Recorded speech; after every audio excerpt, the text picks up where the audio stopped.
घर अरमान, उम्मीदों और सपनों का बना होता है। तभी तो हम घर बनाते हैं, जिंदगियां बनाते हैं। अक्षय, बाथरूम कब धोगे? आज संडे है ना। सबों से भी सगा है तू, अपना परिवार है। जिस गली में मुड़ जाऊं बस तेरा ही दीदार है। जिंदगी का हीरो है वो तुझ पे जो सवार है। वन टच पावर स्टार्ट, शानदार माइलेज वाला APDV इंजन जो दुनिया की नंबर 1 बाइक चुने, यही कहे सबों से भी सगा है। हीरो स्प्लेंडर, लगे ऐसा फैमिली जैसा।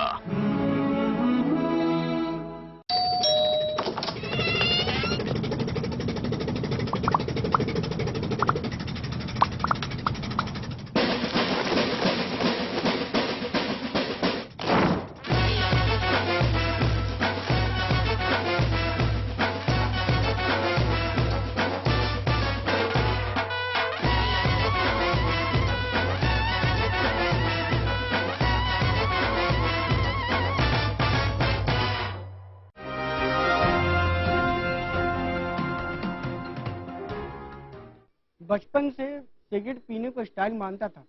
धीरे धीरे इसकी इतनी बुरी आदत लग गई कि चुपके चुपके में सिगरेट पीने लगा। सुबह उठने के बाद, खाने के बाद, सोने से पहले इतनी बुरी आदत पड़ गई कि मैं सिगरेट छोड़ ही नहीं पा रहा था।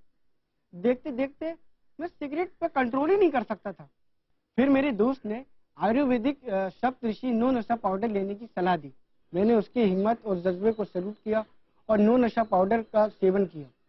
इसका 7 बार सेवन करते करते मैं सिगरेट को भूलने लगा और आज देखिए मैं एक भी सिगरेट नहीं पी रहा हूँ।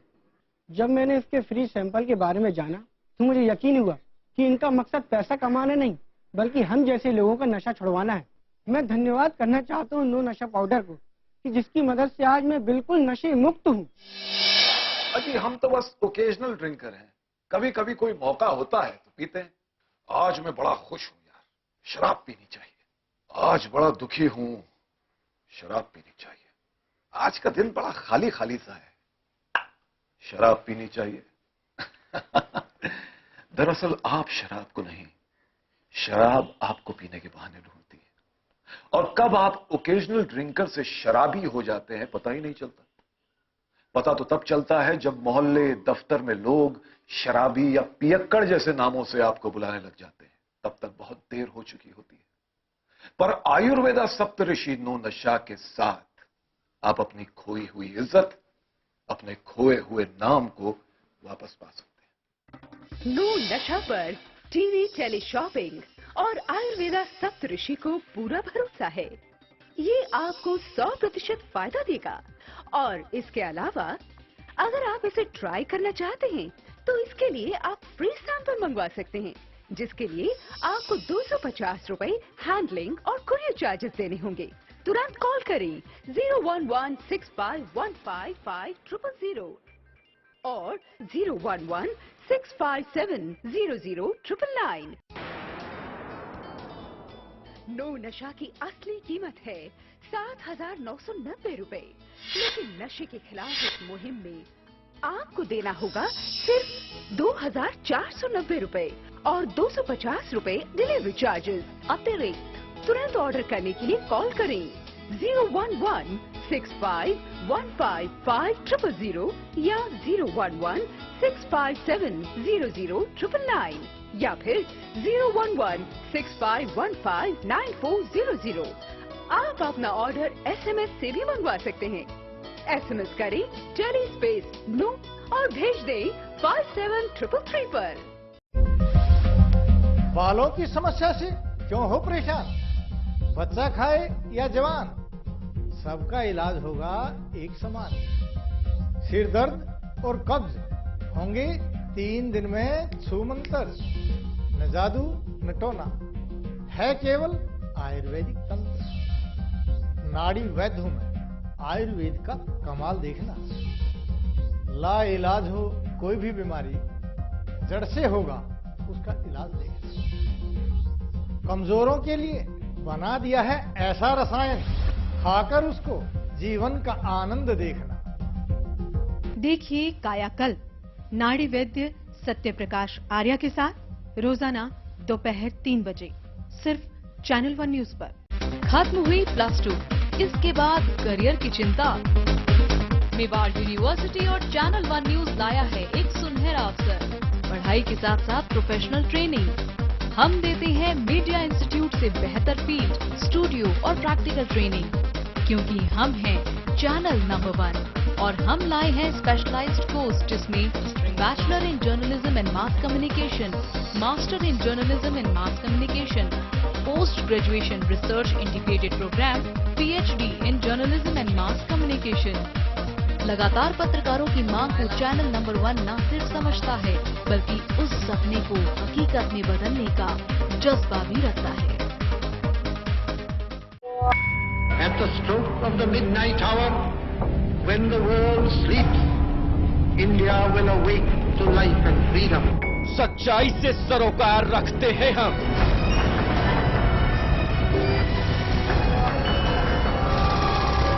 हर खबर को खबर में जिंदा रखते हैं हम। हर मुद्दे पर समय से लड़ते हैं हम।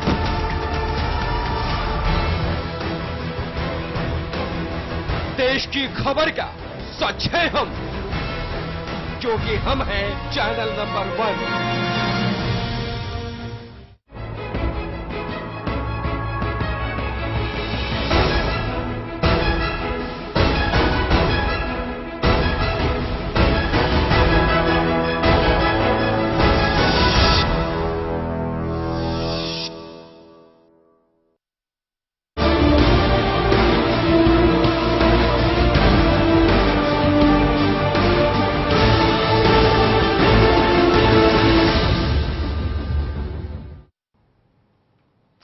नमस्कार, मैं हूं सिद्धार्थ और आप देख रहे हैं प्राइम 8। इस खास पेशकश में बात करेंगे एक ऐसे मुद्दे की जिस पर इस वक्त हर किसी की नजर है। हम बात कर रहे हैं जेडीयू और बीजेपी के बीच तल्ख होते रिश्तों की। जिस तरह से चर्चाएं हैं, खबरें हैं, उसे देखकर कहना मुश्किल हो गया है कि दोनों पार्टियों के बीच असल में रिश्ता क्या है।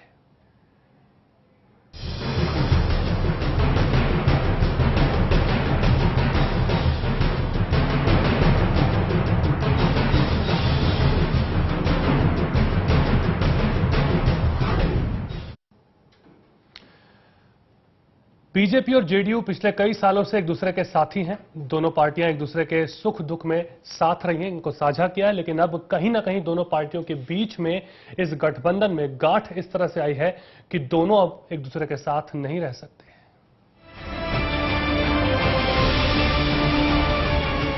1998 से चल रहा बीजेपी और जेडीयू का गठबंधन टूटना तय हो गया है।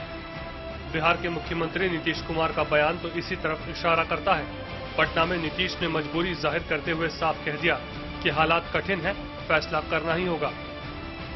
अब जो हालात हैं वो कठिन है और इस कठिन हालात से में क्या करना है इसके बारे में तो अब फैसला करना है। लोग सुझाव दे रहे हैं कि साहब इतना पुराना है, इसको चलाइए। दूसरी तरफ हालात ऐसे हैं। इससे पहले जेडीयू अध्यक्ष शरद यादव भी 15 और 16 मई की बैठक के बाद किसी नतीजे पर पहुंचने की बात कह चुके थे। गोवा में मोदी को चुनाव प्रचार की कमान मिलते ही जेडीयू खुद को ठगा महसूस कर रहा था। आडवाणी मुद्दे के बाद जेडीयू खुलकर मोदी के खिलाफ खड़ा हो गया, लेकिन दोनों के रिश्तों में ऐसा मोड़ आएगा किसी ने सोचा नहीं था। इतना कुछ हो जाने के बाद भी बीजेपी को भरोसा है कि गठबंधन को कोई खतरा नहीं। देखिए, वो क्या सोच रहे हैं, क्या कह रहे हैं, क्या कर रहे हैं, वो हमारे लिए महत्वपूर्ण नहीं है। अधिकृत रूप से वो क्या कहेंगे ये महत्वपूर्ण है।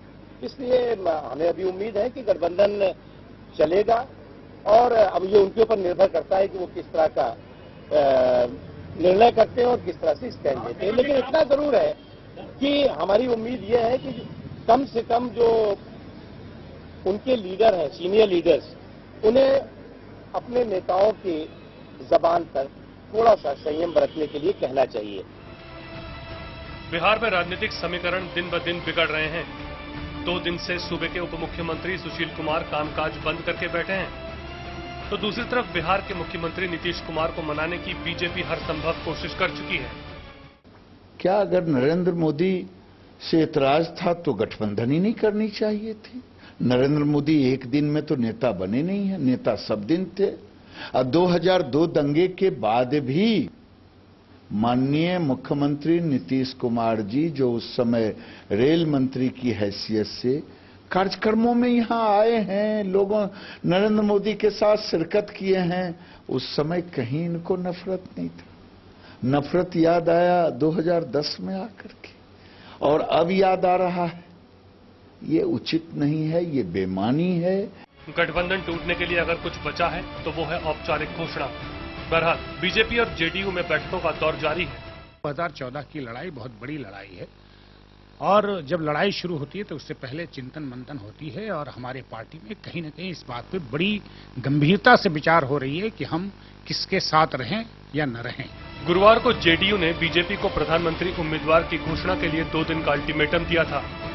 शुक्रवार को अल्टीमेटम की मियाद खत्म हो जाएगी, लेकिन इन सब के बीच जो सवाल सबसे अहम है वो ये कि गठबंधन टूटता है तो नुकसान किसका। लेकिन आंकड़ों के खेल में बीजेपी फायदे में नजर आती है। साल 2000 में बीजेपी को 39 सीटें मिली थी, जो साल 2005 में बढ़कर 55 हुई।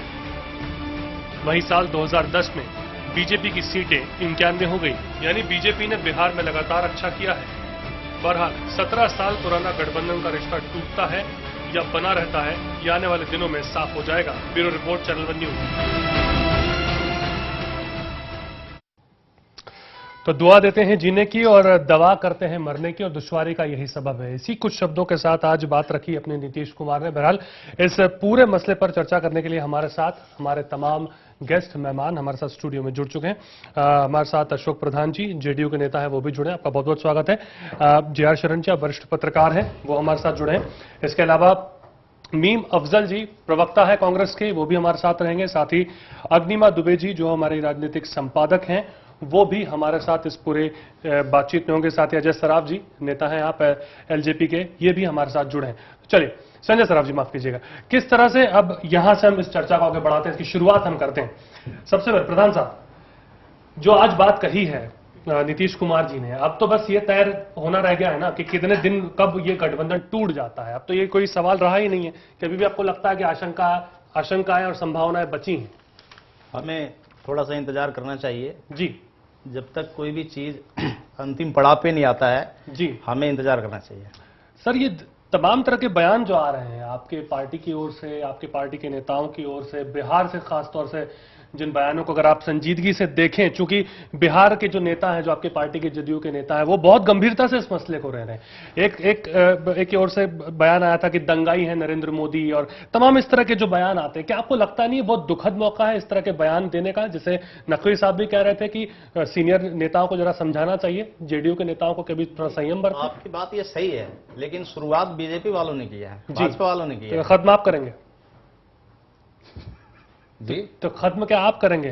नहीं, खत्म नहीं करेंगे। अब कुछ लोग, अब हमारे राष्ट्रीय नेताओं ने अगर ये बात कही है जी, जिन्होंने गठबंधन बनाया था जी, अगर उन्होंने ऐसी बात कही है तो मैं मतलब उस पर विचार करके कुछ बात कह सकता हूँ जी। चलिए ठीक है, लोग हैं जो अन्य दलों से आए हुए लोग होते हैं, ठीक है, उनमें अलग गर्मजोशी होती है, वो अपनी बात रख जाते हैं। ठीक है। शरण साहब, कैसे देखा जाए इस पूरे मसले को? यहां पर क्या जेडीयू में भी दो फाड़ दिखता है आपको? एक धड़ा जो लगातार है, जो शरद यादव के साथ में है, जो संयम बरतने की बात कर रहा है, और एक बहुत उतावला है कि जितनी जल्दी मुक्ति मिल जाए नरेंद्र मोदी से बहुत अच्छा है। देखिए, डाइवोर्स तो तय है जी। अब ये है कि इसमें किसका पलड़ा भारी है, इसकी काउंटिंग चल रही है जी। और जेडीयू में भी दो फैक्शन है, एक जो बिहार से ताल्लुक रखता है, एक जो बिहार से बाहर ताल्लुक रखता है, जैसे इवन खुद उनके प्रेसिडेंट शरद यादव जी जो मध्य प्रदेश के रहने वाले हैं। तो इन लोगों को लग रहा है कि अगर बीजेपी हट गई तो क्या हम बिहार से सीट जीत पाएंगे, ये बहुत बड़ा सवाल है उनके सामने। और इसीलिए थोड़े बहुत जो भी सोच और जो भी टाइम ये लोग बाई कर रहे हैं, इसीलिए क्योंकि वो नाप तोल रहे हैं कि क्या हम सीट निकाल पाएंगे बस जी। और जब इनको लगेगा कि नहीं हम सीट निकाल लेंगे, तो मुझे नहीं लगता उसके बाद ये ज्यादा, और मैं आपको दे रहा हूं मैक्सिमम 48 आवर्स और इस डाइवोर्स को होने में, बस 48 आवर्स के अंदर अंदर आप सुनिए कि डाइवोर्स हो चुका है। चलिए, विजेंद्र गुप्ता जी भी जुड़ चुके हैं, उनसे हम बात करते हैं। सबसे पहले गुप्ता साहब, बहुत बहुत स्वागत है आपका। कैसे देखते हैं, अब तलाक तो तय हो चुका है, बस दिन मुकर्रर होना बच गया है, क्या आप भी ये मानते हैं कि अभी भी आपके अंदर एक सकारात्मक रवैया बचा है कि नहीं, कुछ बचा लें अभी भी? नहीं, हम तो पहले दिन से सकारात्मक रवैये से। अगर दूसरे बाकी लोग नेगेटिव सेंस में बात करेंगे तो, और जिस तरह की भाषा का प्रयोग हो रहा है, जेडीयू ने जिस तरह की भाषा का प्रयोग किया है, मैं समझता हूं उनको शर्म आनी चाहिए। वो जो एक यादव नाम का उनका नेता है जी, उसने हमारे जो सबसे बड़े नेता है मोदी जी के लिए जो बोला है जी, मतलब मुझे शर्म आती है ऐसे लोगों के नाम लेने भी, याद रखने में भी। जी, नहीं क्या आपने अल्टीमेटम नहीं दिया? शरद यादव जी ने इस बात का खंडन कर दिया ना कि अल्टीमेटम नहीं दिया गया बीजेपी मैं पहले बीजेपी को, माफ कीजिएगा, नहीं अल्टीमेटम हम नहीं हमें कोई अल्टीमेटम, हम किसी के अल्टीमेटम के मोहताज नहीं है। पहली बात, मेरा पहला विषय है कि नरेंद्र मोदी जी के लिए जो भाषा का प्रयोग किया गया है जी, वो क्या नाम है उसका, शिवलाल यादव है क्या है वो जी, वो कहता है कान पकड़ के पटेल होते तो कान पकड़ के मोदी को हटा देते जी। ये अगर भाषा का प्रयोग करेंगे तो क्या वो अपेक्षा करेंगे भारतीय जनता पार्टी के कार्यकर्ताओं से वो उनके साथ चलेंगे? ठीक है सराफ साहब, सुन रहे हैं आप सब। और ये भारतीय जनता पार्टी का बड़ा दिल है जो इस प्रकार की भाषा के बाद भी 15 तारीख को तो डाइवर्स ऑलमोस्ट पक्का है जी, लेकिन अब ये देखना है कि 16 तारीख को जेडीयू के कितने हिस्से होते हैं, वो 16 को पता लग जाएगा। जेडीयू में सबसे बड़ी प्रॉब्लम क्या है, नीतीश कुमार जी जो और एम्बिशियस हो चुके हैं, उनको लगा कि मैंने सेकंड टर्म ले लिया बिहार में, तो वो सबको पता है, खुली किताब है उसकी, सेकंड टर्म टोटल मीडिया है जी, न्यूज़पेपर है जी, पिछले 500-700 करोड़ रुपए जो उसने खर्चे किए हैं वहां पर, दैट इज टोटल मीडिया। ठीक है, जो नेशनल हाईवे प्रोजेक्शन था ऑल ओवर इंडिया कंप्लीट हो चुका है, अभी भी बिहार में 80% भी नहीं हुआ 10 साल के बाद भी। सड़कों की भी वही हाल है, बिजली पानी का लोगों को पता ही नहीं है। अभी हम लोग राघोपुर एरिया में गए, वहां तो हकीकत में अगर कहीं पर गुर्बत दिखती है तो वो बिहार में दिखती है, और ये विकास का डोंग बजाता है यहाँ ताजमहल बड़े बड़े हिंदुस्तान के होटलों में। मसला यह है कि जो डाइवर्स बीजेपी के साथ है जी, हमारी एक सबसे बड़ी इनसे ये चीज है कि जब नीतीश कुमार जी मंत्रालय में थे जी, जब गोधरा कांड हो गया उस टाइम हमारे नेता माननीय खाली रामविलास पासवान ने रिजिग्नेशन दिया। अगर ये माइनॉरिटी का गेम खेल रहा है, माइनॉरिटी वोट के पीछे इसकी लचक हो रही है नीतीश कुमार की, उस टाइम से रिजिग्नेशन क्यों नहीं दिया सेंट्रल गवर्नमेंट से, जब ये सेंट्रल गवर्नमेंट में था? अब ये राजनीति क्यों कर रहा है, क्यों कर रहा है? इन सब के बीच में कोई है जो बड़ा मुस्कुरा रहा है और वो है कांग्रेस। मीम अफजल साहब, कैसे देखते हैं इस पूरे तलाक को आप? ये जो कुछ यहाँ अभी आपके टेलीविजन पर बहस हो रही है जी, इससे तस्वीर बिल्कुल क्लियर है कि अभी तक सिर्फ जबानी बात होती थी, अब तो मतलब जो जबान अभी विजेंद्र गुप्ता जी ने जिस तरह बोली या विजेंद्र गुप्ता जी ने जिस तरह का इल्जाम लगाया किसी यादव लीडर पर, जो मैंने नहीं बोला, हमारे नेता के बारे में गलत बोलेगा कोई, बिल्कुल बर्दाश्त नहीं होगा। मैं वही बात, मैं साफ रूप से कहना चाहता हूँ, ये नहीं कह रहा हूँ कि हमारी भाषा बिल्कुल सही है, हमारे नेता वो अभी भी बात कर रहे हैं। मेरा ख्याल ये है कि आपकी बात जब हो रही थी तो मैंने तो आपको समझा रहे हैं, टोका नहीं। गुप्ता साहब पैनल पर अगर बैठे हैं आप, अफजल जी को अपनी बात सुनने का भी साहस रखना चाहिए। जी जी जी अफजल जी, अफजल साहब अपनी बात रख लीजिए। आपका जो कुछ हो रहा है जी, उस पर मैं ये कह रहा हूं कि इससे साफ जाहिर हो गया। लेकिन जिस दिन नरेंद्र मोदी जी को कैंपेन कमेटी का हेड बनाया गया जी, था जी, हमने तो पहला तबसरा ये किया था कि एनडीए टूट गया आज मुकम्मल तौर पर जी, टूटा फूटा तो पहले से ही था जी, 22 पार्टियों से स्टार्ट हुआ था, अब 4 पार्टियां रह गई हैं, उसमें से ये जा रही है, एक बंबई वाली पार्टी नाराज है जी, अकाली दल ने मुंह में घुंघलियां डाल ली हैं, कोई जुमला एक लफ्ज नहीं बोल रहे हैं वो भारतीय जनता पार्टी के हक में या नरेंद्र मोदी जी के हक में, तो ये तो खत्म हो गया। मीम अफजल साहब आपको रोकूंगा क्योंकि छोटा सा ब्रेक मुझे यहाँ पर लेना है। एक बात तो बिल्कुल तय है, इंतजार कीजिए, ब्रेक के बाद मैं आप ही के पास आऊंगा, आपसे शुरू करूंगा। छोटा सा ब्रेक यहाँ पर अब लेंगे क्योंकि चर्चा भी यहाँ से शुरू हुई है और बहुत सारे पहलू हैं परत दर परत। ये जो बातें हो रही हैं, आखिर क्या चल रहा है अंदर खाने और किस तरह से पूरी ये जो तस्वीर आई है ये कितना नुकसान पहुंचा सकती है दोनों पार्टियों के लिए, देखना दिलचस्प होगा। आप देखते रहिए प्राइम मिनट, जल्द लौटते हैं।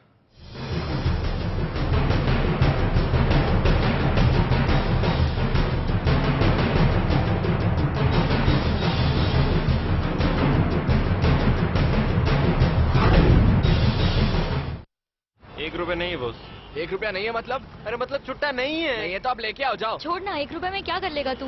पिगी बैंक में डालूंगा। तुझे क्या प्रॉब्लम है? मेरे को मेरा ₹1 चाहिए। अच्छा 1 मिनट, करीना पसंद है बॉस। क्या? ये देखो। क्या है ये? वीडियो है ₹1 में। देखो देखो पूरा देखो। देखो वीडियोस ₹1 में। 52010 पे कॉल करो, क्लिक करो, चूज करो, एंजॉय करो। ₹1 में फुल मस्ती। ऐसा घर आपने नहीं देखा होगा। संभाल के पोछा मारा अभी। आइए। ओ भाई साहब ये देखिए हॉल, ये देखिए चिल्ड्रंस रूम, देखिए कितना बड़ा है। आपके बच्चे खेलते खेलते थक जाएंगे। हो गया, मजे ले लिए। आइए। और यह है बेडरूम, इसकी खिड़की से तारे दिखते हैं। तारे। आपको क्या लगा प्रॉपर्टी डीलर हूँ? अरे आपको अपना घर दिखा रहा था। Pearls infrastructure. हम जानते हैं कि घर अरमान, उम्मीदों और सपनों का बना होता है, तभी तो हम घर बनाते हैं, जिंदगियां बनाते हैं। अक्षय बाथरूम कब धोगे? आज संडे है ना।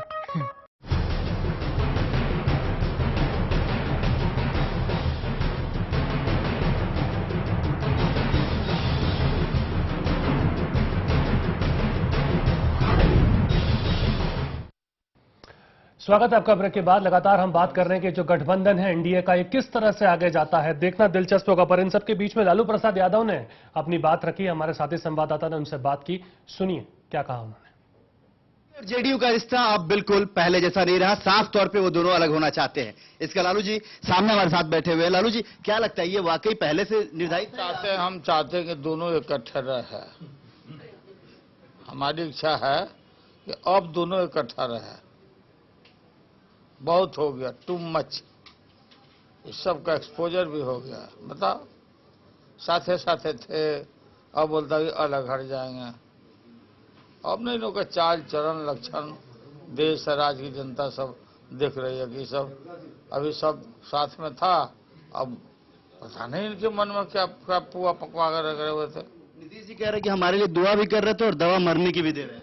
नहीं, ये बेकार क्या कर रहे थे। ज्यादा चालाक मत बनिए नीतीश कुमार। पूर्ण आपका सारा एक्सपोजर हो गया। देश की जनता समझ गई कि किस तरह के आप यहाँ से निकल के गए थे। हम बेचैनी में है अभी लोग सब, क्या करें, क्या होगा। अब जाओ। कहीं ऐसा तो नहीं जो आप कह रहे हैं वही हो शरद यादव कह रहे हैं? मैं बोल रहा हूँ कि रहे ना दोनों साथ है। अपना कोई सलाह वलाह ले ले और वहां से लोग से रहे वहीं पर। बिल्कुल साफ तौर पे लालू जी कह रहे हैं कि दोनों को साथ रहना चाहिए। अगर वाकई अगर है ऐसा तो दोनों को साथ बने रहना चाहिए। कैमरा संजय के साथ आशिफ इकबाल, चैनल 1 दिल्ली। तो बिल्कुल चिर परिचित अंदाज में लालू प्रसाद यादव ने अपनी बात कह दी। और उन्होंने एक और बात यहां पर उठा दी है, वो ये उठा दी कि भाई साथ रहने दीजिए ना। आप देखिए साथ रहते कैसे हैं, ये भी एक बहुत बड़ा सवाल उठ चुका है। अशोक प्रधान साहब, लालू प्रसाद जी की आपने बात सुनी, आप तो बिल्कुल तवज्जो लगता है उनकी बातों को देते नहीं है। ये बात नीतीश जी ने भी आज कही कि वो बैठे हैं, उनका कुछ काम नहीं है, यही करते रहते हैं वो। पर मौका तो आप लोगों ने नहीं दिया ना। नहीं, तवज्जो हमने देना और नहीं देने से कोई संबंध नहीं रखता जी। बिहार की जनता ने उन्हें तवज्जो नहीं दी। जिन्होंने प्रदेश पे 15 साल शासन किया हो जी, और अचानक जनता उखाड़ करके फेंक देती है तो तवज्जो जनता नहीं दे रही है। मेरे देने ना देने से कोई फर्क नहीं पड़ता। महाराजगंज की सीट अभी एक हफ्ता भी नहीं हुआ, 1,37,000 तो क्या हर जीत आपकी होती है क्या? 1,37,000 वोटों से जेडीयू और बीजेपी को थप्पड़ पड़ी। नहीं, ऑलरेडी टूटे हुए हैं, ये कहीं पर है नहीं, ना बीजेपी कहीं है ना जेडीयू। 1,37,000 वोट पहले पिछले 50 नहीं सर, ये तो 50 साल में पिछले पहली बार कोई अपोजिशन वाली पार्टी का, चाहे वो एनडीए हो या यूपीए हो, फर्स्ट टाइम इंडियन हिस्ट्री में पहली बार 50 साल में किसी नेता ने, अपोजिशन के नेता ने 1,37,000 वोट से जीता है। देखिए चुनाव अपने विधानसभा में स्थिति लोगों ने फेंक दिया। आज जाइए लोगों से पूछिए, 831 बलात्कार हुए हैं जनवरी से लेकर 6 सितंबर अक्टूबर तक। ये बलात्कार की बात जब दिल्ली में उठाई थी सुषमा स्वराज जी ने, देखिए उसी दिन मैंने हम गठबंधन पे बात कर रहे हैं क्योंकि हम भटके नहीं। देखिए मैं आपको बिल्कुल स्पष्ट कहूं, हम गठबंधन पे बात कर रहे हैं। कैसे गठबंधन चल रहा है, ऊपर नीचे चलता रहता है। कांग्रेस भी जीती है, कांग्रेस भी हारी है, बीजेपी 2 सीट से 186 तक भी पहुंची है आज, और कहीं पर बैठी है। It does not matter. अगर हम डिस्कशन लालू जी ने साल में अगर वो एक बार हारे, बात कर रहे हैं आपके रामविलास पासवान जी हार जाते हैं, वो कोई फर्क सर मैं आ रहा हूँ, सब चीजें कोई मसला नहीं है। जी ठीक है, मैं आपके पास आ रहा हूँ। देखिए बारी बारी बोली, कोई वैसे मजा आने नहीं वाला। चीजें देखिए जो दर्शक है उसको भी समझ में आया ना हम क्या बात कर रहे हैं। अग्निमा जी, ये देख रही हैं आप किस तरह से तमाम तरह की चीजें, चूंकि यहाँ पर भी एक मत अब हम बात कर रहे हैं, एक पटल पे तो आना छोड़िए, अब ये तो तय हो चुका है कब अलग होंगे, डेट बस मुकर्रर होनी बची है। कैसे आप देख रही हैं इस पूरी चीजों को, कैसे विश्लेषण इसका किया जाए? देखिए ये पूरे मसले में जो नीतीश कुमार हैं काफी आगे बढ़ गए हैं, तो वो खुद ही उलझ गए हैं मोदी के इश्यू पे। हालांकि एक ऑप्शन अभी भी उनके पास ये वापस है कि प्रधानमंत्री का उम्मीदवार बीजेपी ने अभी घोषित नहीं किया है, तो हो सकता है कुछ दिन और चीजों को अगर संभालना चाहें चीजें तो संभली जा सकती है, लेकिन ऐसी गुंजाइश बहुत कम लग रही है। लेकिन जहां तक बात है कि नीतीश कुमार और अलग होते हैं तो बहुत ही बड़ी रिस्क ले रहे हैं, वहीं उल्टा जो है बीजेपी को इसमें गेन होना है। कोई आवाज नहीं आ रही है। हेलो, जी आप बोलिए अग्निवा जी, हम सुन रहे हैं आप बोलिए। चलिए अब गुप्ता जी के पास जाऊंगा मैं। विजेंद्र गुप्ता जी, जो संकेत आपने अभी इस वक्त बिहार के अंदर दिया, क्या जल्दबाजी नहीं होगी? क्या आपको नहीं लगता कि जेडीयू कुछ जल्दी ही किनारा आपसे बना रही है, या जो गैप हो रहा है बहुत जल्दी अलग हो रहा है? ये मुसीबत नहीं खड़ी कर देगा आप लोगों के लिए? ये जो कुछ हो रहा है जी, ये बहुत नाटकीय है। और नीतीश कुमार जिस घोड़े पर सवार हो गए हैं जी, और उनको ये लगता है कि मैं इस तरह के दाव पेच से जी, वो कहते हैं कि चौबे जी छब्बे जी बने चले, चौबे जी छब्बे जी बने चले हैं और दूबे जी बनकर लौटे हैं। तो ये उस स्थिति वैसी किसी कुछ स्थिति है कि चौबे जी को लगता है कि वो छब्बे जी बन जाएंगे जी, और शायद हमारा मानना ये है कि वो चौबे जी भी नहीं रहेंगे, दूबे जी बन जाएंगे। सही बात है जी। तो सवाल ये है कि ये जल्दबाजी इस बात का एक बहुत बड़ा आपको नहीं है क्या? आप भी इतने आत्मविश्वास से बात कह रहे हैं, क्योंकि आपका भी अस्तित्व तो वहां जेडीयू के कारण ही है, कहीं ना कहीं बहुत हमारा कह रहा है। हम देखिए, हम ब्लैकमेल, हम किसी से ब्लैकमेल होना नहीं चाहेंगे, कोई भी गलत होना हो। जनता ने तो ये गठबंधन। दूसरी बात यह कि हमारे नेता, हमारे देखिए, हमारे जो राष्ट्रीय नेता है वो अभी भी बहुत पोलाइट है जी। बहुत, कल हमारे पूर्व राष्ट्रीय अध्यक्ष शरद यादव जी के घर गए थे और हर तरह की बातचीत उन लोगों से की गई है, लेकिन हम शर्तों पर कोई बात नहीं करेंगे, क्योंकि ये जो समझौता था और जो सीट बिहार में आई है वो एनडीए की गवर्नमेंट की आई है। एनडीए को मिली, दो धड़े आप भी जेडीयू में और जनता दल दोनों को मिला है। बहुत पहले से ही है अभी, लेकिन चूंकि कुछ ये है दिनों के बयानबाजी को हम देख रहे हैं उससे जी, दो धड़े आप भी देख रहे हैं जेडीयू के अंदर, जो बहुत ज्यादा सॉफ्ट है, थोड़ा पोलाइट है। शरद यादव जी तो ज्यादा कुछ बोल नहीं रहे हैं। नहीं, देखिए, शरद यादव जी समझ रहे हैं कि विनाश काले विपरीत बुद्धि और भारतीय जनता पार्टी से अगर परहेज था तो 17 साल से आप लोग हमारे साथ समझौता किए हुए, और 1991 से 1989 के बाद से लगातार मिलकर के चल रहे हैं, और एक से एक घटनाएं हुई हैं इस देश में। और अगर बाबरी ढांचे को लेकर के विवाद हुआ था एक बार जी, तो अगर भारतीय जनता पार्टी से आपको परहेज था जी, तो 17 साल तक आप भारतीय जनता पार्टी के साथ समझौते का आनंद लेते रहे। 2002 से 2006 तक सारे बयान जो हैं बहुत नरेंद्र मोदी की फेवर में लगभग आए थे नीतीश कुमार के। ये बात भी हम देखें, 2006 के बाद स्थिति बिगड़नी शुरू हुई। और ठीक है, कुमार रेलवे मंत्री थे, नीतीश कुमार रेलवे मंत्री थे। ठीक है, रेलवे मंत्री थे नीतीश कुमार। आपकी गुजरात में जेडीयू दंगे हुए, कौन से प्रदेश में दंगे नहीं हुए? ठीक है सर, मैं आऊंगा आपके पास। बताइए। अफजल साहब से मेरा सवाल है, गुजरात में जब से मोदी जी मुख्यमंत्री बने हैं जी, मैं समझता हूं गुजरात में एक दंगा नहीं हुआ। चलिए ठीक है, जब दंगों की बात बने थे, उसके बाद चुनाव हुए, लोगों ने उनको बनाया। मीम अफजल साहब, क्या आपकी लिस्ट के अंदर शामिल है जेडीयू? पैकेज तो आपसे मांग चुके हैं और एक कार्ड तो पहले खेल चुके हैं नीतीश कुमार कि जो पैकेज देगा हम उसके साथ में हैं। तो क्या आपकी लिस्ट में कहीं ना कहीं जेडीयू आता है कि नहीं? सारे चीफ मिनिस्टर्स पैकेज मांगते हैं। अभी उड़ीसा के चीफ मिनिस्टर ने भी दिल्ली के अंदर रैली करके पैकेज मांगा है, उसको उड़ीसा को एक स्पेशल राष्ट्र का दर्जा देने के लिए बात की है। तो ये तो सारे चीफ मिनिस्टर करते हैं, जहां जरूरत होती है पैसा दिया जाता है। इसका इस बात से कोई ताल्लुक नहीं है जी। इसको कोई किसी तरह की गलतफहमी नहीं होनी चाहिए जी।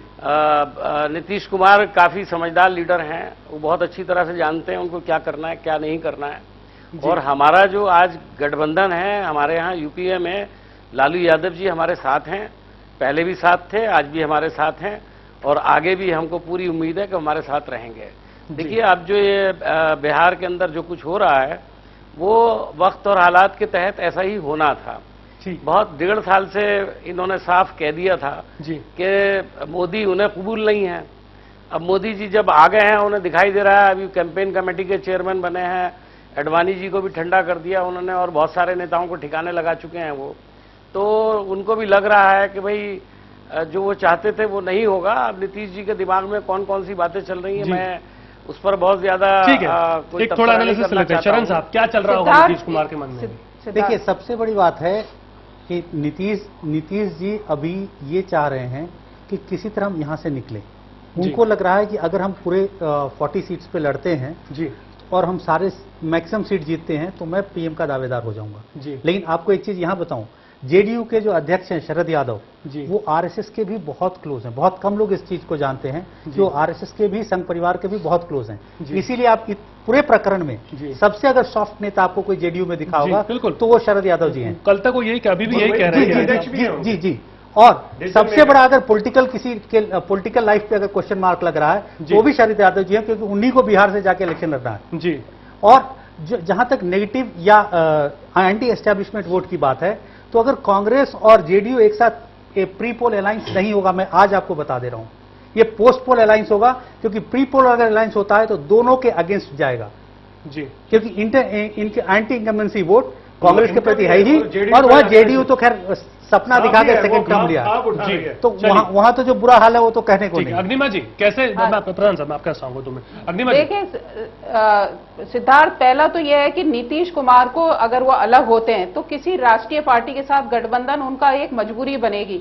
हालांकि वो कांग्रेस से झिझक रहे हैं डायरेक्ट टैक्टिकल अलायंस करने के लिए, जबकि कांग्रेस को लालू प्रसाद चाहते हैं कि कांग्रेस उनके साथ आए। और दूसरी तरफ नीतीश कुमार, ये भी खबरें आ रही हैं कि पासवान से भी टच में है आगे। तो ये सारे समीकरण कैसे बैठेंगे, कांग्रेस किसके साथ जाती है, ये देखना बहुत बड़ी बात होगी। ये बहुत बड़ी रिस्क ली है, इसीलिए नीतीश कुमार का कहना चाहिए।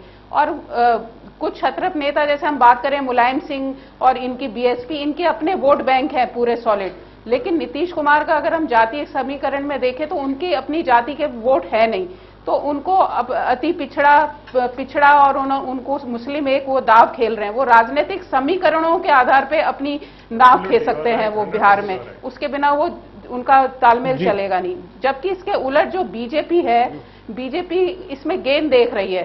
पहला तो मोदी के लिए पूरा कहना चाहिए कि रास्ता साफ हो जाएगा पीएम प्राइम मिनिस्टरशिप के लिए, जो है ना पोलराइजेशन करने के लिए। दूसरा, उपेंद्र कुशवाहा जो हैं बिहार के, जो अलग हुए हैं अभी वहां से, तो उनके साथ भी पार्टी का बीजेपी की तालमेल हो सकती है, ऐसी खबरें आ रही हैं। 8% वोट है वहां पे कुशवाहा का, जेडीयू से भागे हुए है ना, ओबीसी वोट है। और लोजपा से भी आए हुए हैं जल्दी में, और इसीलिए वो तो हम तो अभी क्वेश्चन में है ना। आएंगे प्रधान साहब, इस पे हम आएंगे। छोटा सा ब्रेक। अग्निमा जी मैं लौटूंगा। होने की भी जिस तरीके से है उसमें वो जा सकते हैं, बाद में बीजेपी के साथ जुड़ सकते हैं। इसी तरीके से मोदी अगर सक्रिय होते हैं, बिहार में भी बहुत वो देते, तो अति पिछड़ा को भी आकर्षित कर सकते हैं। तो ऐसे बहुत सारी चीजें जिसमें बीजेपी अपना नुकसान नहीं देख रही, लेकिन मैं ये कहूंगी कि नीतीश कुमार ने बहुत बड़ी रिस्क लेंगे अगर बहुत बड़ी रिस्क ली, और ये रिस्क का एक चीज मैं ऐड करना चाहूंगा कि नीतीश और शरद यादव हमेशा एंटी कांग्रेस रहे हैं, तो अब एक साथ जुट के कैसे जनता के सामने जाएंगे कि अब हम एक हैं। जिंदगी भर उन्होंने पॉलिटिक्स एंटी कांग्रेस की है, तो अब किस मुंह से जाएंगे पब्लिक के आगे, पब्लिक के सामने किस मुंह से जाएंगे? ये भी एक बड़ा सवाल लगातार, इस पर हम चर्चा करेंगे। फिलहाल हम रुकते हैं यहाँ पर एक छोटे से ब्रेक के लिए। ब्रेक के बाद लगातार हमारे इस पूरे विषय पर चर्चा जाएगी। आपके पास में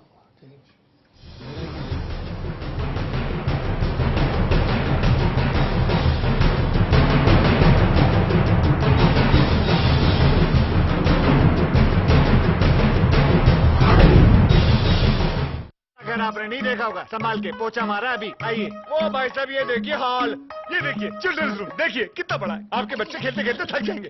हो गया, मजे ले लिए। आइए। और यह है बेडरूम, इसकी खिड़की से तारे दिखते हैं, तारे। आपको क्या लगा प्रॉपर्टी डीलर हुआ?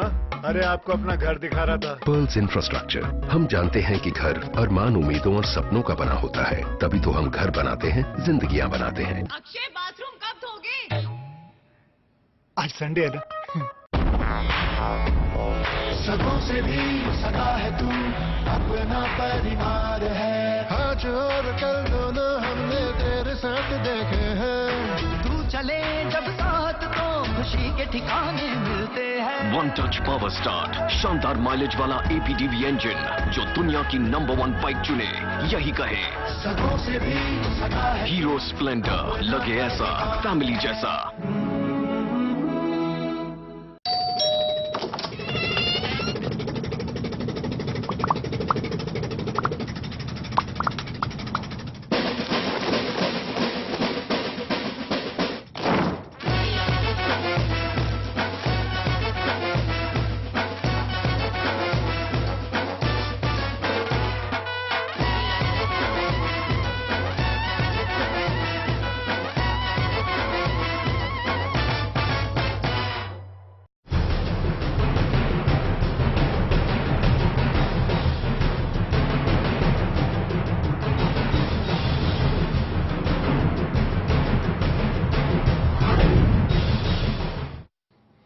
तो ये दोस्ती अब कब तक टिकेगी और किस तरह इस दोस्ती की विदाई होती है और कैसे ये अलग होते हैं, ये अब बड़ा सवाल यहाँ पर खड़ा हो गया। प्रधान साहब, आप कुछ कह रहे थे, अपनी बात रखना चाह रहे थे। मेरा विजेंद्र गुप्ता जी से ये सवाल है कि उन्होंने एक वाक्य का प्रयोग किया है, विनाश काले विपरीत बुद्धि। किसके बारे में कहा उन्होंने? विनाश काले विपरीत बुद्धि जी, ये इन वाक्यों का प्रयोग किन के लिए किया उन्होंने? जी विजेंद्र साहब बता दीजिए किसके लिए किया आपने? नीतीश कुमार के लिए। नीतीश कुमार के लिए, जेडीयू के लिए, नीतीश कुमार के लिए। तो आप भी चौबे जी छब्बे जी बोले जा रहे हैं, हम आपके सहयोगी हैं, अभी हम अलग नहीं हुए हैं। नीतीश जी ने जो आप शिवपाल यादव जी की बात कही वो सही कही आपके नेता ने मेरे नेता को गाली दी है, मुझे उसका गुस्सा है। नहीं, लेकिन आप चौबे जी छब्बे जी उन्होंने कैसे बोला कान पकड़ के? आप उस नेता को कहिए। बिल्कुल, नीतीश जी को रैली के लिए मैदान में दे रहे हैं। 10 साल से ये लोग अंदर बाहर करते थे, आज पूरा मीडिया के सामने आ गया। यही है बीजेपी जेडीयू का प्यार। नहीं, बीजेपी जेडीयू का प्यार का गठबंधन है, ये प्यार है। हमारे एक हार ने तिरमिला दिया हमारे पास जो राष्ट्रीय नेता शरद यादव जी हैं, महाराजगंज की सीट उनको खा गई। महाराजगंज की छोड़िए आप, हर जीत आपकी नहीं होती, अगर होती तो रामविलास पासवान जी। मेरी बात मेरी तो सुन लीजिए एक बार। प्रधान साहब, शरद जी एक ऐसे व्यक्तित्व हैं जी जिन्होंने एफडीआई पर तीन बार सफल बंद किया, और बीजेपी कभी कम्युनिस्ट के साथ नहीं गई और कम्युनिस्ट कभी भाजपा के साथ नहीं गई। लेकिन एक शरद यादव जी ऐसे व्यक्ति है जिन्होंने एक मंच पे लाया। पूरा सम्मान करते हैं, लेकिन सर पर आप लोग मैदान तक नहीं दे रहे, नहीं है। राजनाथ सिंह मैदान मांग रहे हैं वहां पर, और आप हमारा जो गठबंधन है अटल जी और आडवाणी जी के साथ है, उनके लिए था, और बीच में आप एक नए व्यक्ति को लाकर कह रहे हैं कि आप इसको, आप इनको मानिए। हमारा गठबंधन भी शरद यादव के साथ है, हम नहीं जानते नीतीश कुमार कौन है, हमारा गठबंधन शरद यादव के साथ है।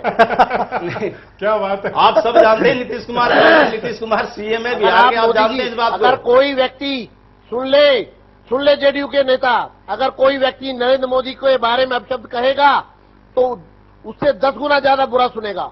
चलिए भीम अफजल साहब, आप सुन रहे हैं, राजनीति देख रहे हैं। नहीं, आप बिल्कुल सही कह रहे हैं, जो कहेगा वो सुनेगा जी। नीतीश कुमार तो नहीं सुने, नीतीश कुमार जी ने नहीं कहा और आप वो नहीं सुनेंगे।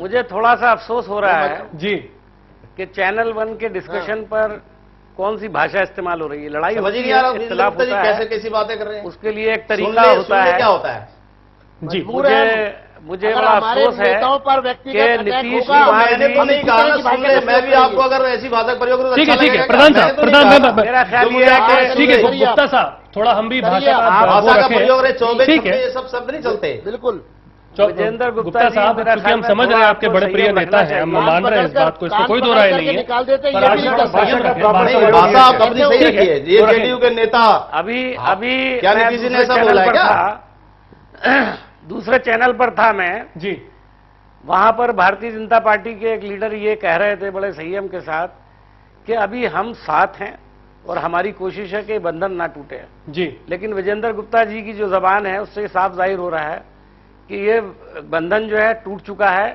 टूट नहीं चुका है बल्कि पूरी गालम गलौज की स्थिति आ गई है।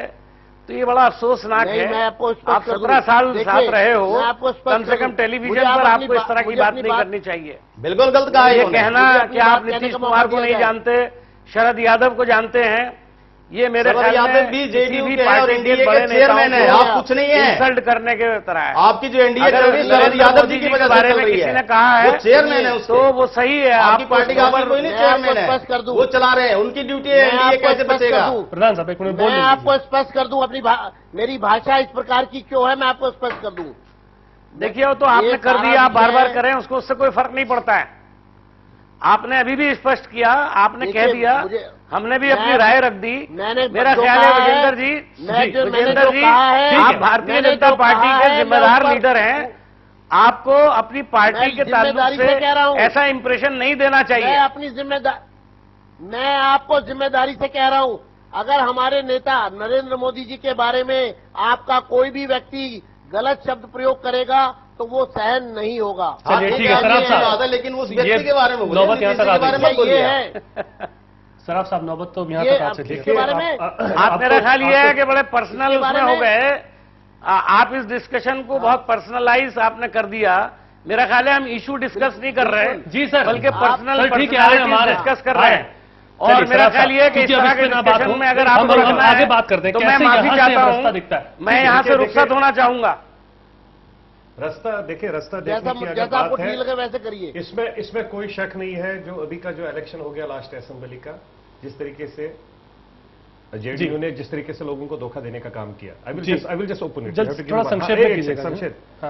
अपर कास्ट जो था, अपर कास्ट उन्होंने लैंड रिफॉर्मेशन एक्ट में बांटा जी, लैंड रिफॉर्मेशन एक्ट में उनको बांटा तो वो डिस्टर्ब उसमें रह गए जी। मुस्लिम जो एक आवाज एक कौम पूरे हिंदुस्तान में, उसमें उसको उसने सईद और अंसारी में बांटा जी।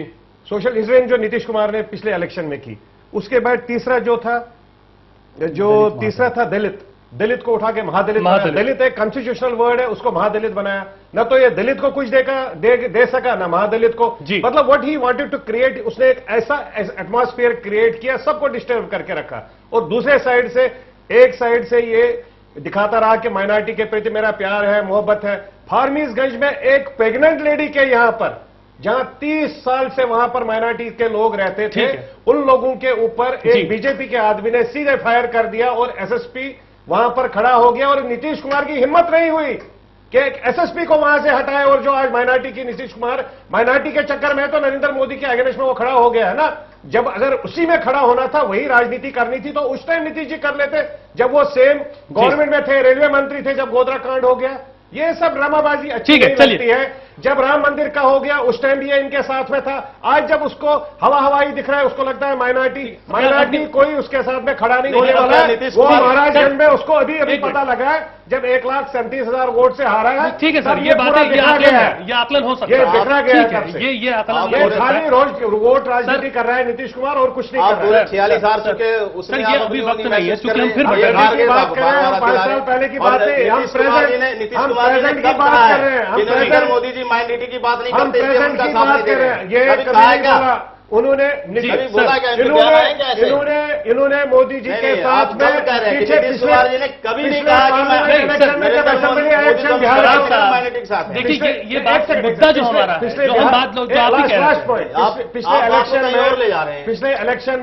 पिछले इलेक्शन में जब यही मोदी जी के साथ में पंजाब में हाथ से हाथ मिलाकर उनके साथ में खड़े हो गए, उस टाइम भी तो मोदी फिर इस टाइप का था। अगर ये आज मोदी जी के साथ उड़ा रहे हैं, इस बात को मोदी जी गलत है। ये मोदी मेन तो मसला वही है, माइनॉरिटी वोट जो वहां पर 18 अभी चूंकि सर एक मिनट, ये यहाँ पर अभी डिस्कशन हम इस विषय पर नहीं कर रहे हैं, हम लगातार यही बात कर रहे हैं। ये जो गठबंधन, ठीक है सर, ये आपकी बात हो सकती है, चूंकि अभी हमें आगे देखना मेरी बात नहीं, ये टोटल सबकी बात है। जो मेन उसका मोदी जी से यही है कि मोदी जी खड़ा हो गया, माइनॉरिटी में से कर जाएगा। ठीक है, तो माइनॉरिटी के लिए तो और गेम तो चलिए देखिए, ऐसा है जी कि ये जो अभी बात की जिन्होंने भाई साहब ने और विश्लेषण किया माइनॉरिटी का, ये बात बिल्कुल सही है जी कि सबकी नजर बिहार के जो वोट बैंक है जी उसके ऊपर है। इससे किसी को इनकार नहीं होना चाहिए। जाहिर है राजनीति किस लिए कर रहे हैं जी, राजनीति वोट के लिए कर रहे हैं, वोट के जरिए पावर में आने के लिए कर रहे हैं। पहले पावर में आए हैं और रहना चाहते हैं, इसलिए कर रहे हैं। तो सब लोग करते हैं। के बारे में जो बातें कुछ कही गई हैं जी, ये सवालात बड़े अहम हैं, उन्होंने उठाए हैं, इसका जवाब किसी के पास नहीं है। चलिए अगली बात सही है कि अभी जो देखिए सुनिए जी, आप असल में देखिए, मेरा ख्याल है आप एंकरिंग कर रहे हैं जी सर, तो दूसरों को मौका ये, अगर आप चिल्ला करके लोगों की बात सुनवाना चाहते हैं तो मैं तो नहीं चाहूंगा चिल्लाना। आप मौका पूरा दीजिए बात करने का, किसी को बात कंप्लीट करने दें जी। एंकरिंग का मतलब ये नहीं कि आप जिस वक्त चाहें आदमी को कंप्लीट करने से पहले बीच में रोक दें। सर मैं इतनी देर से बैठा हुआ हूं, जो चाह रहा है बीच में बोल रहा है और अपनी बात पूरी कर रहा है, और बाकी लोग जो हैं वो बैठे हुए हैं उसके अंदर। ये तो कोई तरीका नहीं है। सर आप बोलिए। मैं ये कहना चाहता हूं, देखिए वोट की राजनीति सब कर रहे हैं, नीतीश कुमार भी कर रहे हैं, भारतीय जनता पार्टी भी कर रही है, और बाकी लोग भी कर रहे हैं। अभी जो लालू जी ने बयान दिया है वो बहुत अहम बयान है। उन्होंने कहा जरा साथ तो रहे ना, पता लगेगा उनको। बात सही है, उनकी गौर करना चाहिए। लालू जी को आप मजाक में ना लीजिए। लालू जी एक बड़े इंपॉर्टेंट लीडर हैं, 15 साल चीफ मिनिस्टर रहे हैं और बहुत नीचे से आए हैं, जमीन से आए हैं। एक आम व्यक्ति थे और इतनी बड़ी जगह पर आए हैं, उसको मजाक में नहीं लिया, उनके लबो लहजे पर मत जाइए। हकीकत इंटेलिजेंट आदमी है। हाँ, जमीन की पूरी हकीकत जानते हैं। आप कहां स्टैंड करते हैं? मैं ये कह रहा हूं, उन्होंने अगर ये कहा है ठीक है कि आप दोनों साथ रहिए तो रह के देखिए ना। नीतीश जी आप अफोर्ड नहीं कर सकते, बात ये है, अफोर्ड कर ही नहीं सकते वो उनको साथ रखना। तो इसमें कोई बहस की गुंजाइश नहीं है। ये गठबंधन टूट चुका है जी, इसका कोई फ्यूचर नहीं है। और मोदी जी के सहारे के बाद एनडीए में दोबारा लोग शामिल होने का कोई सवाल ही पैदा नहीं होता। चलिए गुप्ता जी उनकी जवाब शख्सियत लेते इतनी हैं। अट्रैक्टिव है कि वो अकेले ही काफी है, बाकी को जरूरत ही नहीं है, कोई पार्टी उनके साथ आने वाली नहीं है, बता दूं मैं आपको। जी अग्निमा जी, आप बोलना कुछ चाह रही है, बोलिए। देखिए, लालू जी तो चाहेंगे कि नीतीश और बीजेपी एक साथ रहे, क्योंकि इस पे फिर वो वार करेंगे नीतीश पे, और मुस्लिम वोट का खेल है, जैसा कि अभी कह भी रहे हमारे मेहमान। दूसरा, ये कह रही हूं कि 16% वोट है मुसलमानों का वहां पे। अगर नीतीश कुमार इसके दावेदार रहेंगे, कांग्रेस दावेदार रहेगी, लालू दावेदार रहेंगे और पासवान दावेदार रहेंगे, तो ये वोट किस तरीके से बटेगा? ऐसे में कौन सी पार्टी जो बीजेपी को छोड़ के आपस में अलायंस करती है, ये काफी महत्वपूर्ण होगा देखना, क्योंकि अभी मुसलमानों के वोट के लिए सब कर रहे हैं। अब आप ये 4 पार्टियां ये सब लेना चाहेंगी, तो इस अलायंस पे कैसे डिपेंड करता है, किस तरह का अलायंस होता है, ये काफी महत्वपूर्ण होगा। क्योंकि लालू है, लालू के अपना वहां पे वोट बैंक जो उनका अपना है वो तो इंटैक्ट है ही, लेकिन उनको कांग्रेस का साथ चाहिए, और बाकी वोट के लिए उनको कांग्रेस का साथ चाहिए। जेडीयू को भी अपने वोट बैंक के अलावा और साथ चाहिए, वो कांग्रेस के साथ करना चाहेंगे, लेकिन क्या फिर वो एंटी इनकम्बेंसी फैक्टर जो कांग्रेस का है उसके साथ वो डायरेक्ट जाने में हिचकेंगे? और पासवान क्या पाला देखते हैं, जिनका पल्ला भारी होगा वो उस पे करेंगे। तो और नीतीश जो ये थर्ड फ्रंट की जो बात हो रही है, उसका तो मकसद कोई बिहार की राजनीति में असर तो करेगा नहीं, ना ममता से ना बीजेडी से। तो इसलिए ये काफी अभी देखना होगा कि किस तरीके से ये अलायंस बाद में नीतीश कुमार से या कांग्रेस के साथ, जो कांग्रेस का भी इसमें भूमिका बढ़ सकती है। ठीक है शरण साहब, ये जो संकेत यहाँ पर एनडीए के अंदर से गया है, चूंकि अकेले यहाँ पर सिर्फ अगर हम बात करें तो जेडीयू की बात नहीं है, बात यहाँ अकाली दल की भी है, बात शिवसेना की भी है, और आप गठबंधन जब चलाते हैं तो सबको लेकर चलते हैं। संकेत तो जो गया होगा वो तो अच्छा नहीं गया होगा ना। आगे जो दूसरी पार्टियां वो भी अब सोचेंगी शायद आने में बीजेपी के साथ में एक पटल पर बड़े निर्णयों के अंदर कि नहीं। ये केवल एनडीए की बात नहीं है जी, यूपीए में भी वही हाल हुआ है जी। करुणानिधि चले गए, करुणानिधि गए थे अभी पीछे छोड़ के, और कई सारी पार्टियां उनको भी छोड़ के गई है। ऐसा नहीं है कि यूपीए, अगर लोग एनडीए छोड़ के गए और यूपीए छोड़ के नहीं गए, दोनों गठबंधन का यही हाल है जी। दोनों एक ही थाली के चट्टे बट्टे, वो एकदम सही कहावत यहाँ फिट बैठता है। लेकिन इसमें सबसे बड़ी बात यह है कि कहीं थर्ड फ्रंट अभी तक नहीं थी जी। वो पिछले 1 महीने से सडनली चर्चा में आई है, और मुझे लगता है कि जिस तरह से बात हो रही है कहीं ना कहीं थर्ड फ्रंट ही आगे आएगी, क्योंकि एक जो जनरल आदमी के मन में डर बैठ गया है मोदी के प्रमोशन के बाद, यह है कि कहीं ना कहीं मेजर दंगा ना हो जाए और कहीं माइनॉरिटी पे इम्पैक्ट न पड़े, और फिर 90 मंदिर के समय के जो भाषण आते थे, जिस तरह की क्यों बात करते हैं? एल के अडवाणी जैसे इतने बड़े स्टालवार, चाहे पॉलिटिक्स में हम लोग अलग अलग है, आइडियोलॉजिकल थॉट्स अलग अलग है, जब यहां से इसकी राजपोशी की जा रही थी, दूसरे साइड से एल के अडवाणी जी के घर पर इसी मोदी जी ने बंदूकों को भेजा, हाय हाय नाराबाजी करवाई, जो एट द एज ऑफ 86 जिसने 2 सीटों से लेकर अडवाणी जी और वाजपेयी जी ने 183 सीट तक बीजेपी को पहुंचाया, उसी अडवाणी जी के घर पर एक साइड से राजपोशी अपनी करवा, दूसरी साइड से घर के उसके बाहर हुटिंग करवा रहा था यही मोदी जी। और ये लोगों के बीच में दिमाग में बात आती है कि अगर कल को किसी भी स्टेट चीफ मिनिस्टर ने इसकी बात नहीं मानी, गॉड फॉरबिड अगर ये बड़ी सीट पर जाता है, ये तो कुछ भी कर लेगा यार। ये तो these are the practical things, चाहे बीजेपी वाले जो मर्जी बोले, ये तो आम आदमी के सामने है, सबके सामने है, खुली किताब है। और प्राइम मिनिस्टर आज तक कभी भी देश का कोई दागी नहीं बना है, चाहे ये लोग जो मर्जी बोले, न कोई दागी बनेगा, न किसी दागी को आज का यूथ, देश का यूथ कभी बनने नहीं देगा। ये जो भी प्राइम मिनिस्टर बनेगा that is a different story, लेकिन कोई भी दागी जिसके ऊपर कहीं पर भी कोई भी कमेंट आया है, कहीं पर भी, चाहे वो किसी, क्योंकि ये देश हिंदुओं का भी है, मुस्लिम का भी है, सिख का भी है, ईसाई का भी है, ये देश हम सबका है और हम सबको हक है यहाँ रहने का। और किसी के ऊपर किसी भी रिलीजन के अगेंस्ट कोई भी कास्ट है, कोई दाग हो, उसको कोई देश का यूथ या कोई बड़ा बुजुर्ग बर्दाश्त नहीं करेगा। साहब आप कह रहे थे कैसे संकेत आप दे रहे हैं, बंद करवाइए, हमें मौका दीजिए। जी बोलिए। दुबे जी, मोदी जी 3 बार जनता का विश्वास जीत करके मुख्यमंत्री बने हैं, और अभी 6 चुनाव, 4 विधानसभा और 2 लोकसभा का उपचुनाव हुआ है गुजरात में, और अब वो 6 की 6 सीटें कांग्रेस की थी, और 6 की 6 सीटें कांग्रेस से भारतीय जनता पार्टी ने जीती है गुजरात में मुख्यमंत्री नरेंद्र मोदी जी के नेतृत्व में, जिसमें लाखों की संख्या में मुस्लिम मतदाता उन क्षेत्रों में है। जिन्होंने मोदी जी को वोट डाला है। ये जितने लोग यहाँ पर भाषण दे रहे हैं, सुनिए, मुझे अपनी बात पूरी करने दीजिए, मुझे अपनी बात पूरी करने दीजिए। आप पूरे देश के माइनॉरिटी, मुझे अपनी बात पूरी करने दीजिए। पूरे देश की माइनॉरिटी को टीवी चैनल पर आकर के 4 लोग बरगला रहे हैं और गुमराह कर रहे हैं। मैं ये समझता हूँ देश की माइनॉरिटी पूरी तरह से भारतीय जनता पार्टी के साथ है और ये पूरा निर्णय गुजरात के अंदर जो लगभग 10% माइनॉरिटी है मतदाता, 10%। आप कॉरपोरेशन के इलेक्शंस में देखिए, उन तमाम क्षेत्रों में जो मुस्लिम बहुल हैं, भारतीय जनता पार्टी बाकी सब दलों की जमानतें जब्त करा रही है।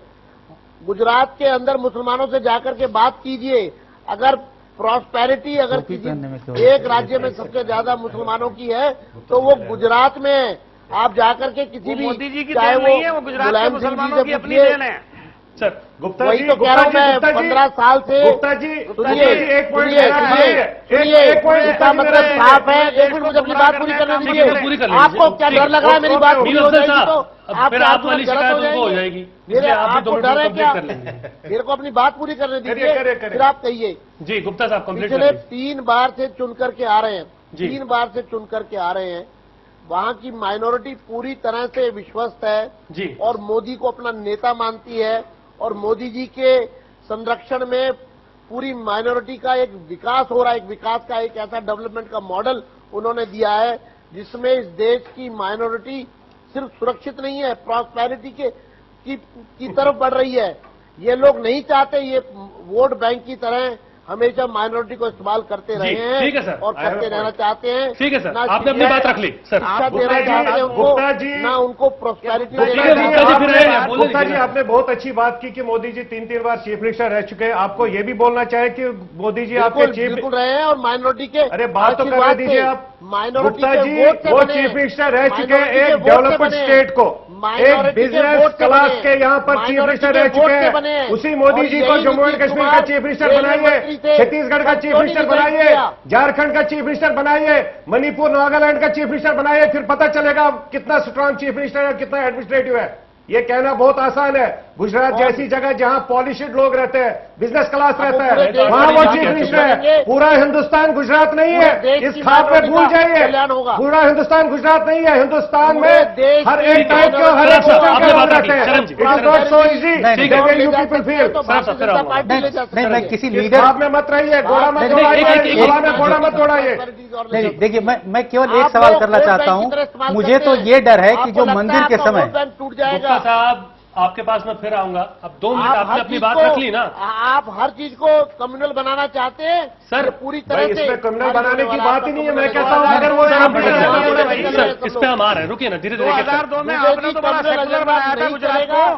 काट की हांडी बार बार। अरे 2002 में क्या हुआ था विजेंद्र गुप्ता जी, ये बताइए ना 2002 में क्या हुआ था? बिल्कुल आप बड़ा सेकुलर बनाया था आपने। गुजरात बड़ा सेकुलर था 2002 में। वेस्ट बंगाल में कितनी बार दंगे हुए? अरे बिहार में कितनी बार? अगर कहीं दंगे हुए तो आपको सर्टिफिकेट मिल गया। 4,000 खत्म होता दिखता है। मुझे केवल बीजेपी से या नरेंद्र मोदी जी के प्रमोशन से केवल एक ही डर है कि मंदिर के जमाने में जो हेट स्पीचेस आती थी बीजेपी के लीडर्स लाइक उमा भारती और स्वामी रितंबरा देती थी, या अभी पिछले इलेक्शन में वरुण गांधी ने दिया था, कहीं वो रिपीट न हो। इस देश की जो सोशल स्ट्रक्चर है उसको ये तोड़ न दे। मुझे सबसे बड़ा भाई ये वही करने वाले हैं, ये वही करने वाले हैं। अग्निमा जी एक चीज यहाँ पर क्या ये मान लिया जाए, ये जो गठबंधन बड़ा था जेडीयू का और बीजेपी का, ये लालू प्रसाद यादव को पीछे करने के लिए बहुत महत्वपूर्ण गठबंधन ये रहा था और बहुत साथ में खड़े होकर बिहार में ये लोग लड़े चुनाव। क्या मान लिया जाए कि कॉन्फिडेंस आ चुका है नीतीश कुमार के अंदर कि अब वो लालू का डर उनको नहीं है? अग्निमा जी।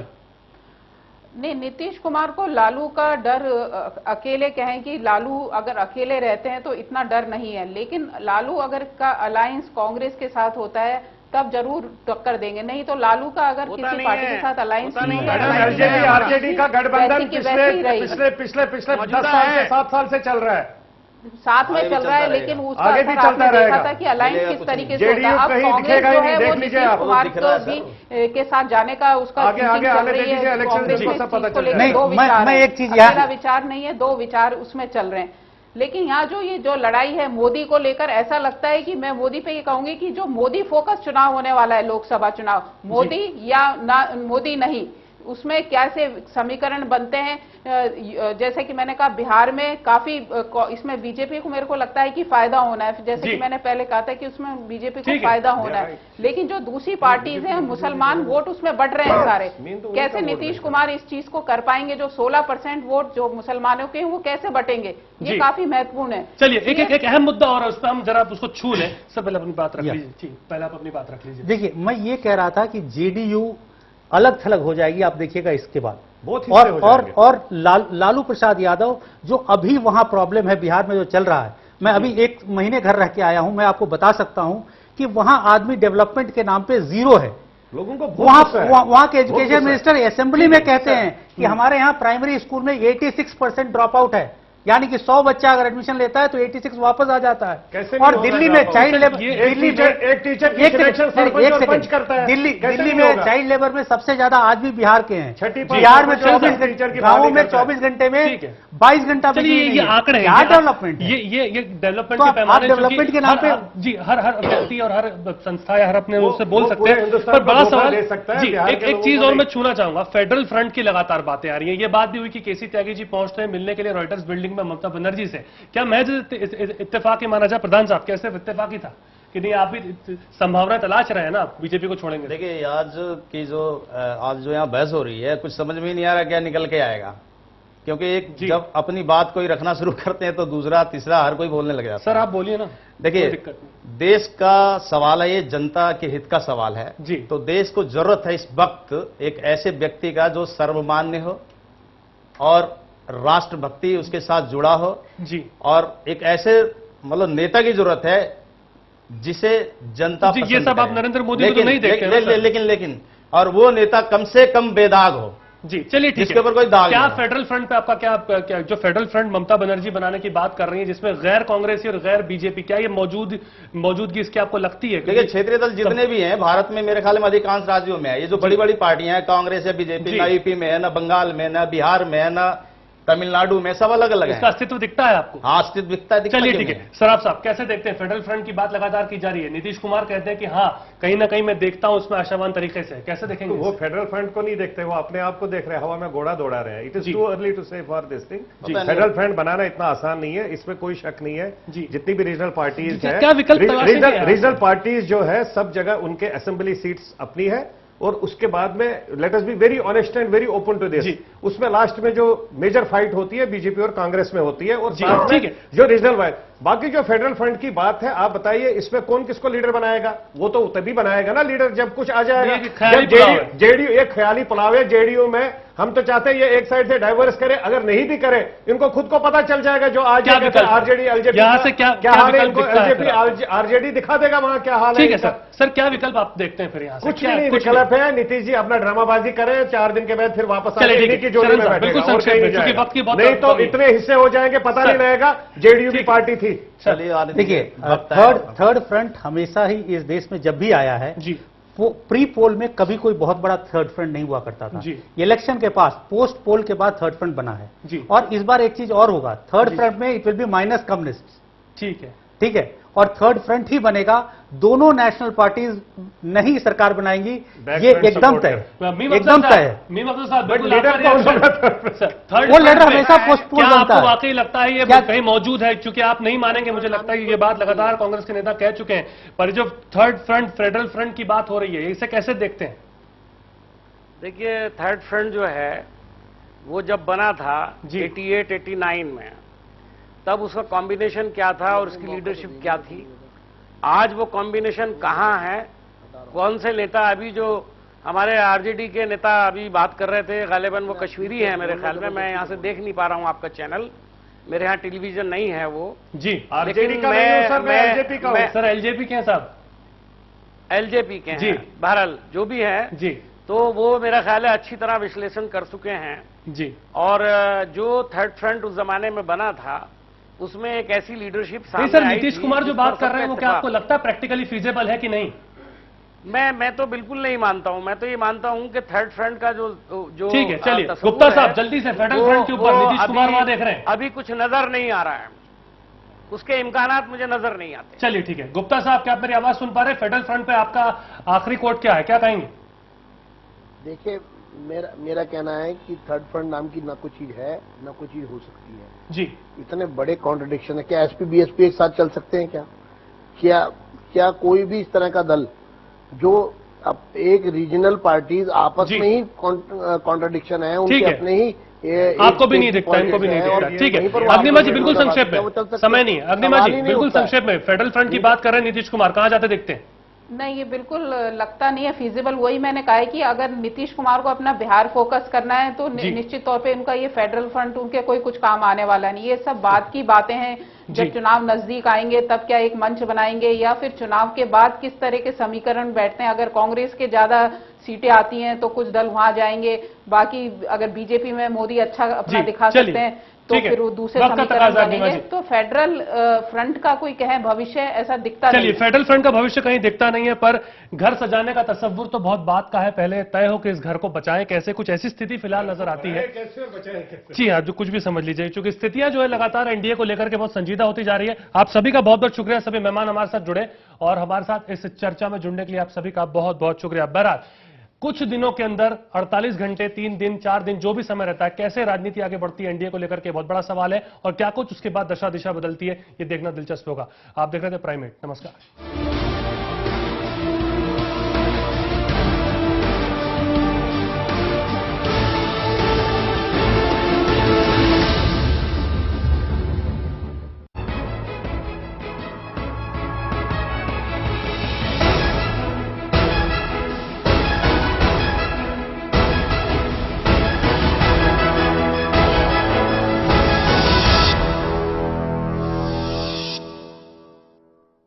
अगर आपने नहीं देखा होगा, संभाल के पोछा मारा अभी, आइए। ओ भाई साहब, ये देखिए हॉल, ये देखिए चिल्ड्रंस रूम, देखिए कितना बड़ा है। आपके बच्चे खेलते खेलते थक जाएंगे। हो गया, मजे ले लिए, आइए। और यह है बेडरूम, इसकी खिड़की से तारे दिखते हैं, तारे। आपको क्या लगा प्रॉपर्टी डीलर हुआ?